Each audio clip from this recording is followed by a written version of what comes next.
Who doesn't love some nice juicy drama? We certainly do. And although they play superheroes on the big screen, behind the scenes some of our favorite Avengers actors have been involved in some major drama over the years. Be it a stray comment that ignited the internet, a rogue Instagram post, or flat out spoiling their own movies, drama might be the Avengers' greatest enemy ever. Today's list is all about the biggest instances of drama on the set of MCU movies, so grab your extra large popcorn and let's get started right now.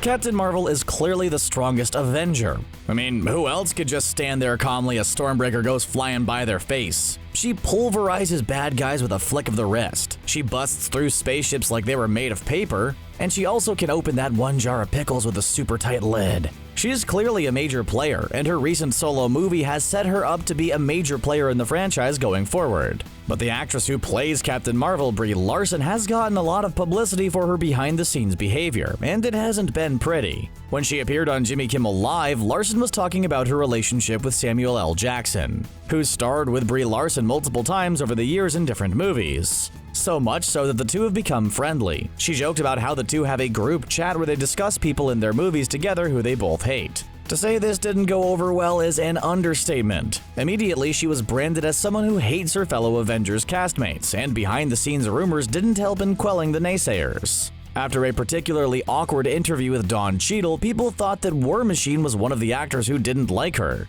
which forced Cheadle to come out publicly with a tweet saying it was just baseless rumors. We have a funny feeling that these types of rumors, regardless of being true or not, will follow Larson for as long as she's in the MCU. Don't make him angry. You won't like him when he's angry. He might try to make the movie himself. People often forget about The Incredible Hulk as it came out the same year as Iron Man did, but with significantly less acclaim. It's not that it's Thor the Dark World level of bad or anything, it's just forgettable, and that one dude doesn't even look like Mark Ruffalo. Yeah, acclaimed actor Edward Norton was originally the MCU's Bruce Banner, and before we got to see him team up with the Avengers, he was replaced by Ruffalo. As fascinating as it is to think about what it would have been like if Norton was still the franchise's big green monster, we're happy with Ruffalo. But why did Norton get booted in the first place? Sounds like drama. Really, it all came down to Norton trying to take more control of the movie during its production, where he actively tried to rewrite scenes as well as provide his own notes regarding how to edit the movie. When asked about it years later, he simply said his behind-the-scenes actions were all because he wanted a better script, and can you blame him? The movie was okay, but we don't think anyone's putting it on their favorite MCU movie list anytime soon, right? Should we be critical of Norton because of his selfish actions, or should we be mad at Marvel for not giving Norton even more control of the Hulk film? It's hard to say. Watching the original Iron Man movie, the funniest part is not watching Tony Stark nonchalantly eat a burger while breezing through an important press conference, or watching him yell at his robot arms. But rather, it's watching Terrence Howard look at the War Machine suit and basically wink at the audience while saying "next time." Because, well, we all know that that's not what happened. When Iron Man 2 rolled around, Howard was replaced by Don Cheadle, which makes Howard's lines both tragic and funny at the same time. It was a huge recasting hullabaloo and caused a lot of drama. If you ask Marvel what happened, they'll tell you that Howard's demeanor on set was unprofessional and that they didn't want to work with the actor anymore. But Howard tells a different story. During an interview, a fan asked him what really happened, and even though Howard said he would get in trouble, he said that it actually was all Robert Downey Jr.'s fault. Howard said he was the one who helped RDJ get the Iron Man gig to begin with, but the money he was promised for the sequel was changed and reduced to give to RDJ instead. Howard accused RDJ of helping push him out of the sequel. Clearly, he was still bitter about it, and on some level it's understandable. Talk about some tough luck, but given how much we've come to enjoy Cheadle's War Machine, we can't say that it was a bad decision. Robert Downey Jr. was perfectly cast as Iron Man, so much so that it's probably hard to distinguish Tony Stark from the actor who plays him. There's no better way to say it. Robert Downey Jr. is Tony Stark. Putting aside his general mannerisms and philanthropy, RDJ is also incredibly wealthy thanks to these movies. It's reported that he made over $50 million from the first Avengers movie, which is just a jaw-dropping number. Can you imagine earning $50 million for playing a superhero that just hangs out in a suit most of the time? Like, we would understand for Chris Evans or Chris Hemsworth, who have to stay incredibly ripped for their roles, but Robert Downey Jr.? Enjoy that milkshake, dude. They'll just CGI all your body anyway. But as staggering an amount $50 million is, it's even crazier knowing what his other Avengers made for their roles in the first movie. While RDJ can now fill Olympic-sized swimming pools with cash, his co-stars will have to settle for a bathtub, as most of them only got paid around $200,000 for their work. Marvel has shown to be shrewd negotiators when it comes to their movies. But that was crazy low. So when it was time for Avengers Age of Ultron to start shooting, the actors understandably wanted more money. Marvel was playing hardball and even threatened to recast some roles until RDJ swooped in to save the day. He fought hard for his co-stars to receive better paydays and refused to sign up for the sequel until they could get a better deal. Was that an RDJ move or a Tony Stark move? It's hard to tell. One of the biggest shocks out of Comic-Con wasn't that they were making a new Thor movie, because after Thor Ragnarok revitalized the Thor franchise by reshaping Thor's character and slapping an extravagant paint job over everything, and was met with critical and commercial acclaim, Marvel would have been crazy not to make another one, but rather that Thor's first love was making a return to the MCU. That's right, Natalie Portman's Jane Foster will not only return to the franchise for the fourth movie, but it was also announced that she would become her own version of Thor after becoming worthy of wielding Mjolnir. That was a huge shock, not only because it wasn't what many of us were expecting, but because Portman famously caused drama after saying she was done with the MCU after Thor: The Dark World. For that movie, originally future Wonder Woman director Patty Jenkins was set to call the shots. But after creative differences with Marvel, they parted ways, and Alan Taylor was brought on board to direct. This didn't sit well with Portman, who initially was excited for the project mainly because Jenkins was directing, so when she left, Portman mainly stayed out of contractual obligation. It didn't seem like Portman wanted to be part of this franchise anymore, with Thor Ragnarok writing her out of the story pretty easily and closing the door on Thor and Jane's love story. And even though it looked like almost everyone returned for Avengers Endgame, Portman was noticeably absent, with her new scenes being either recycled footage or showing her really far away. But we guess she's now back and ready to kick some butt.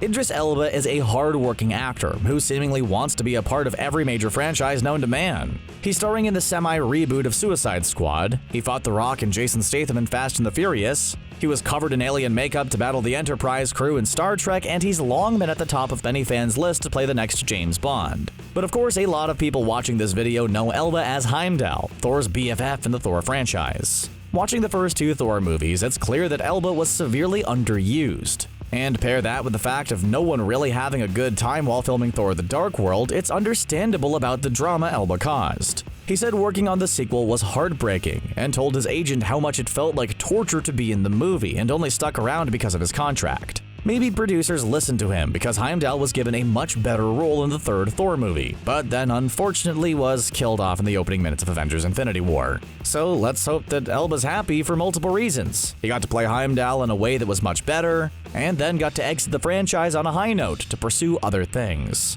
That's kind of a win-win, right?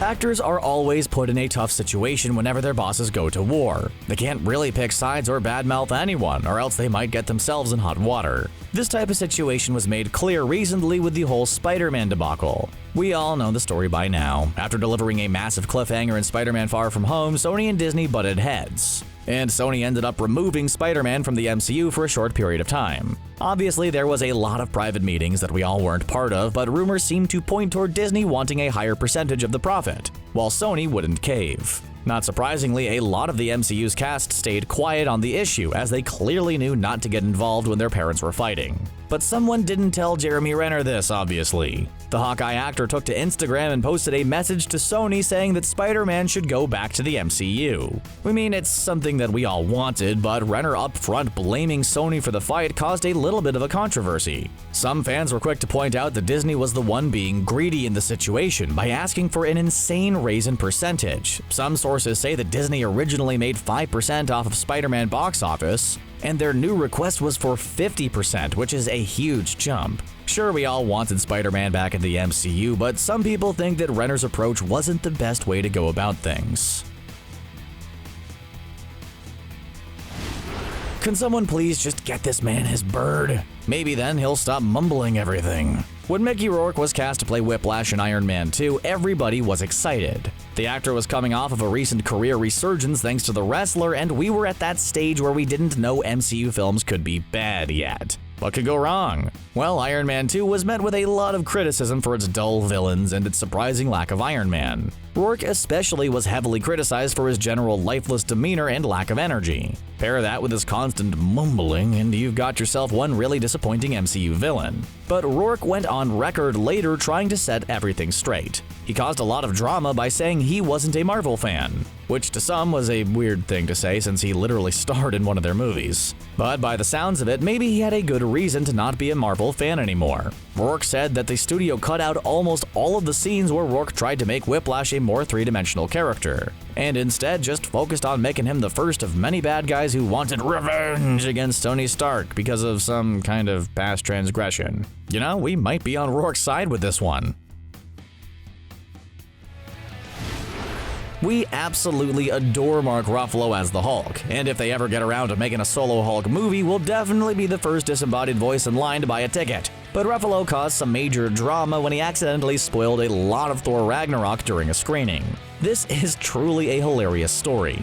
During the showing, Ruffalo accidentally didn't turn off his phone when he put it in his pocket, and so a portion of the film was live streamed to his Instagram followers. Someone from Disney had to go up to him and tell him to turn his phone off. It's funny to hear him talk about how his phone kept buzzing in his pocket, but he didn't want to be rude during the screening to answer it. But that's not even the worst spoiler. Go back and check out his Good Morning America interview with Don Cheadle where he basically spoils the ending of Avengers Infinity War. During some questions about the upcoming movie, he clearly starts to say that half of everyone dies, before stopping himself and trying to cover it up by saying that everyone dies instead. The look of pure fear on his face afterwards make you feel so bad for the guy. Some are quick to write this off as an elaborate bit, but we're not so sure. Ruffalo and Cheadle look genuinely concerned over what was said. You guys think Ed Norton would have done this?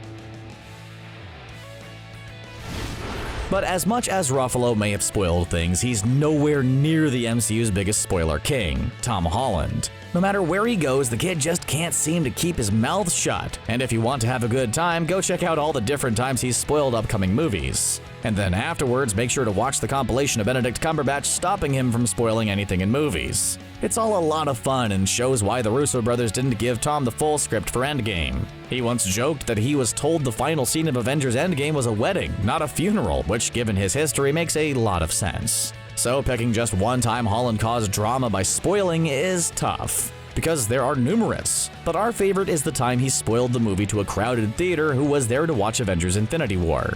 Before the movie started, Kevin Feige and the Russo brothers surprised the audience with a special appearance by Benedict Cumberbatch and Tom Holland. Holland, the human puppy dog, ran out on stage and immediately shouted, "I'm alive!" before realizing the audience hadn't seen the movie yet. He thought that the audience had just watched it instead of being just about to watch it, and quickly had to cover things up.